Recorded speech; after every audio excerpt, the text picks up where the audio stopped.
Hi all, Malayali safety ഗുരു എന്ന ചാനലിലേക്ക് എല്ലാവർക്കും സ്വാഗതം. കൂടുതൽ വിവരങ്ങൾ അറിയുന്നതിനായി ഈ ചാനൽ സബ്സ്ക്രൈബ് ചെയ്യുക, ബെല്ലൈക്കൺ അമർത്തി എല്ലാ നോട്ടിഫിക്കേഷൻസും നിങ്ങൾക്ക് എത്തുന്ന രീതിയിൽ സെലക്ട് ചെയ്യുക. സോ നമ്മൾ ഇന്ന് സംസാരിക്കാൻ പോകുന്നത് ഒരു കൺസ്ട്രക്ഷൻ സൈറ്റ് എന്ന് പറയുമ്പോൾ ഒരു ഹൈ റൈസ് ബിൽഡിംഗ് പ്രോജക്റ്റ് ആയാലും ഒരു ലോ ബിൽഡിംഗ് പ്രോജക്റ്റ് ആയാലും നമുക്ക് ഈ കൺസ്ട്രക്ഷൻ സൈറ്റിൽ ഈ പ്രോജക്റ്റിൽ എൻവയൺമെൻറ്റൽ കൺട്രോൾ പ്ലാനിൻ്റെ ആ ഒരു റിക്വയർമെൻറ്റുകളെ പറ്റിയിട്ടാണ് നമ്മൾ സംസാരിക്കാൻ പോകുന്നത്. ഇപ്പോൾ നിങ്ങൾക്ക് എല്ലാവർക്കും അറിയാം, നമ്മളുടെ ഒരു ജോബ് ടൈറ്റിൽ എന്ന് പറയുന്നത് സാധാരണ ഒരു സേഫ്റ്റി ഓഫീസറിൻ്റെ ഒരു ജോബ് ടൈറ്റിൽ അല്ലെങ്കിൽ സേഫ്റ്റി അഡ്വൈസറിൻ്റെ ജോബ് ടൈറ്റിൽ എന്ന് പറയുമ്പോൾ HSE എന്നുള്ളതാണ്, അല്ലേ? HSE, ഹെൽത്ത് സേഫ്റ്റി എൻവയൺമെൻറ്റ് എന്നുള്ളതാണ്. സോ ഈ എൻവയൺമെൻറ്റ് എന്ന് പറയുന്ന ഭാഗം മിക്കവർക്കും അല്ലെങ്കിൽ മിക്ക സൈറ്റിലും കൂടുതലായിട്ടുള്ള കാര്യങ്ങളൊന്നും തന്നെ ചെയ്യാറില്ല. അപ്പോൾ നമുക്കിന്ന് ഒരു കൺസ്ട്രക്ഷൻ സൈറ്റിലെ ഒരു എൻവയൺമെൻറ്റൽ കൺട്രോൾ പ്ലാനിനെ പറ്റിയിട്ട് നമ്മൾ സംസാരിക്കുകയാണ്. നമ്മൾ കഴിഞ്ഞ വീഡിയോയിൽ HSE പ്ലാനിനെ പറ്റിയിട്ടാണ് സംസാരിച്ചിരുന്നത്. അതേപോലെ തന്നെ ഇവിടെ ഒരു എൻവയൺമെൻറ്റൽ കൺട്രോൾ പ്ലാനിനെ പറ്റിയിട്ടാണ്, അതിൻ്റെ ജനറൽ ആയിട്ടുള്ള റിക്വയർമെൻറ്റുകൾ എന്തൊക്കെയാണ്, എന്തൊക്കെ കാര്യങ്ങളാണ് അതിൽ വരുന്നത് എന്നുള്ളതിനെ പറ്റിയിട്ടാണ് നമ്മൾ സംസാരിക്കാൻ പോകുന്നത്. സോ നമ്മൾ കഴിഞ്ഞ വീഡിയോ ചെയ്ത പോലെ തന്നെ ഇതും ഒരു 4 ഭാഗം അടങ്ങുന്ന ഒരു വീഡിയോ ആണ്. സോ ഇതിൻ്റെ ആദ്യത്തെ പാർട്ടിലേക്ക് നമുക്ക് കടക്കാം. സോ വീണ്ടും എല്ലാവരെയും സ്വാഗതം ചെയ്യുന്നു. സോ ഏതൊരു കമ്പനിയും കൺസ്ട്രക്ഷൻ നടത്തുമ്പോൾ ആ പ്രോജക്റ്റ് കംപ്ലൈ ചെയ്യേണ്ടത് അല്ലെങ്കിൽ ആ പ്രോജക്റ്റ് പാലിക്കേണ്ടതായിട്ടുള്ള പല ഇൻ്റർനാഷണൽ, നാഷണൽ, ലോക്കൽ റെഗുലേഷൻസ് ഉണ്ട്. സോ ഈ ഇൻ്റർനാഷണൽ, നാഷണൽ അഥവാ ലോക്കൽ റെഗുലേഷൻസ് നമ്മൾ ആദ്യം അറിഞ്ഞിരിക്കണം. അപ്പോൾ നിങ്ങൾ ഏത് രാജ്യത്താണോ നിങ്ങൾ വർക്ക് ചെയ്യുന്നുണ്ടെങ്കിൽ ആ രാജ്യത്തെയുള്ള ലോക്കൽ റെഗുലേറ്ററി എൻവയൺമെൻറ്റൽ ഡോക്യുമെൻറ്റുകൾ ഉണ്ടാകും, അതേപോലെ പെർമിറ്റ് കണ്ടീഷൻസ് ഉണ്ടാകും, അതേപോലെ തന്നെ കോൺട്രാക്ച്വൽ ആയിട്ടുള്ള കമ്മിറ്റ്മെൻറ്റുകളും പല അഗ്രിമെൻറ്റുകളും ഉണ്ടാകും. സോ ഇത്തരം ഡോക്യുമെൻറ്റുകൾ നമ്മൾ ആദ്യമേ ചെക്ക് ചെയ്തിരിക്കണം. ഇതിൽ കൂടുതൽ നമ്മൾക്ക് എന്തൊക്കെ കാര്യങ്ങളാണ് എൻവയൺമെൻറ്റലായിട്ടുള്ള കൺട്രോൾസ് നടത്തേണ്ടത്, അല്ലെങ്കിൽ എൻവയൺമെൻറ്റൽ റിക്വയർമെൻറ്റുകൾ എന്തൊക്കെയാണ്, അല്ലെങ്കിൽ ഒരു കൺസ്ട്രക്ഷൻ നമ്മൾ നടത്തുമ്പോൾ എന്തൊക്കെ എൻവയൺമെൻറ്റൽ നിയമങ്ങളാണ് പാലിക്കേണ്ടത് എന്നുള്ളതിൻ്റെ ഒരു ജനറൽ ഇൻഫർമേഷൻസ് അതിൻ്റെ അകത്ത് കിട്ടും. കൂടുതൽ ഇൻഫർമേഷൻസ് ഏതൊക്കെ ഡോക്യുമെൻറ്റിലാണ് പറഞ്ഞു പോകുന്നത് എന്നുള്ളതും കൂടി ഈ വീഡിയോയിൽ നമ്മൾ ഉൾപ്പെടുത്തി പോകുന്നതാണ്. സോ നമ്മൾ ഈ കൺസ്ട്രക്ഷൻ എൻവയൺമെൻറ്റൽ കൺട്രോൾ പ്ലാൻ എന്ന് പറയുന്ന ഈ പ്ലാനും കൊണ്ട് പ്രധാനമായിട്ട് നമ്മൾ ഉദ്ദേശിക്കുന്നത് എന്താണെന്ന് വെച്ച് കഴിഞ്ഞാൽ, ഒരു കൺസ്ട്രക്ഷൻ നടക്കുമ്പോൾ നമ്മളുടെ പ്രോജക്റ്റിലുള്ള എൻവയൺമെൻറ്റൽ റിസ്കുകളെ അതിനെ മാനേജ് ചെയ്യുക, അതിനെ പരമാവധി മിനിമൈസ് ചെയ്യാൻ നോക്കുക, അതേപോലെ തന്നെ കൺട്രോൾ ചെയ്യാൻ നോക്കുക.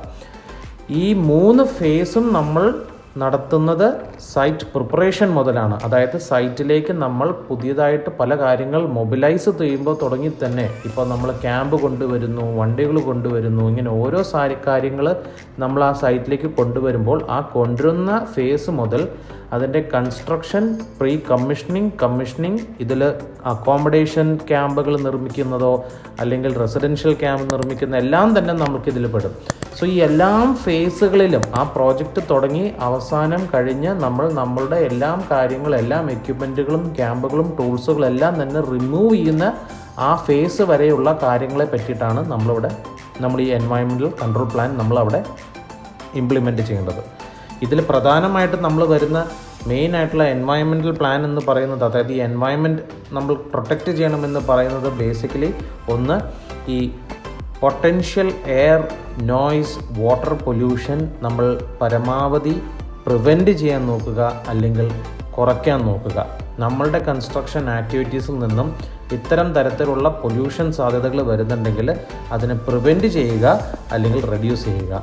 ഒട്ടുമിക്കപ്പോഴും നമുക്ക് പ്രിവെൻറ്റ് ചെയ്യാനായിട്ട് നമുക്ക് പറ്റാറില്ല. പക്ഷെ നമുക്ക് ചെയ്യാൻ പറ്റുന്ന കാര്യം എന്ന് വെച്ച് കഴിഞ്ഞാൽ ആ പെർമിസിബിൾ ലിമിറ്റുകളെ, അല്ലെങ്കിൽ ആ ലോക്കൽ റെഗുലേറ്ററി ബോഡിയിൽ പറയുന്ന ലിമിറ്റുകൾ, ഒരു ഉദാഹരണം പറയുകയാണെന്നുണ്ടെങ്കിൽ ഇപ്പോൾ സിമെൻറ്റ് ഡസ്റ്റ് എന്ന് വിചാരിച്ചോളൂ.